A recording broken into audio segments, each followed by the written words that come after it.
ಕರ್ನಾಟಕ ಮಹಾರಾಷ್ಟ್ರ ಗಡಿ ವಿವಾದ ಅರ್ಜಿ ವಿಚಾರಣೆ ಇಂದು ಸುಪ್ರೀಂ ಕೋರ್ಟ್ನಲ್ಲಿ ನಡೆದಿದ್ದು, ಮಹಾರಾಷ್ಟ್ರದ ಗಡಿ ತಂಟೆಗೆ ಸಿಎಂ ಸಿದ್ದರಾಮಯ್ಯ ಖಡಕ್ ಸಂದೇಶವನ್ನ ಕೊಟ್ಟಿದ್ದಾರೆ.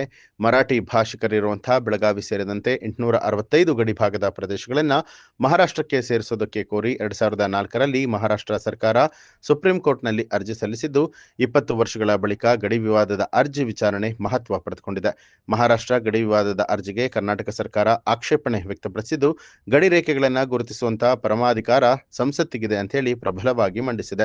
ಈ ಕುರಿತು ಬೆಳಗಾವಿ ನೆಲದಲ್ಲಿ ನಿಂತು ಸಿಎಂ ಸಿದ್ದರಾಮಯ್ಯ ಮಹಾರಾಷ್ಟ್ರಕ್ಕೆ ಖಡಕ್ ಸಂದೇಶ ರವಾನಿಸಿದ್ದು, ಮಹಾರಾಷ್ಟ್ರದವರಿಗೆ ಗಡಿ ವಿವಾದ ಕೇಸ್ ಹಾಕುವುದಕ್ಕೆ ಬರಲ್ಲ, ಗಡಿ ಗುರುತಿಸುವಂಥದ್ದು ನ್ಯಾಯಾಂಗ ವ್ಯಾಪ್ತಿಗೆ ಬರೋದಿಲ್ಲ, ಮಹಾರಾಷ್ಟ್ರದವರಿಗೆ ಮೊದಲು ಕೇಸ್ ದಾಖಲಿಸಲು ಬರುತ್ತಾ ಇಲ್ಲ ಅನ್ನುವಂಥದ್ದನ್ನ ತೀರ್ಮಾನ ಆಗ್ಬೇಕಾಗಿರುವಂಥದ್ದು. ಕರ್ನಾಟಕದ ಪರ ಒಳ್ಳೆಯ ವಕೀಲರಿದ್ದಾರೆ, ದೇರ್ ಇಸ್ ನೋ ಕೇಸ್ ಅಂತ ಹೇಳಿ ಸಿದ್ದರಾಮಯ್ಯ ಅವರು ಹೇಳಿದ್ರು. ನಾವು ಒಳ್ಳೆ ಲಾಯರ್ ಇಟ್ಕೊಂಡು ದೇರ್ ಇಸ್ ನೋ ಕೇಸ್, ಮಹಾರಾಷ್ಟ್ರದವರು ಕೇಸ್ ಹಾಕಿದ್ದಕ್ಕೆ ಅವ್ರಿಗೆ ಯಾವುದೇ ಇದಿಲ್ಲ.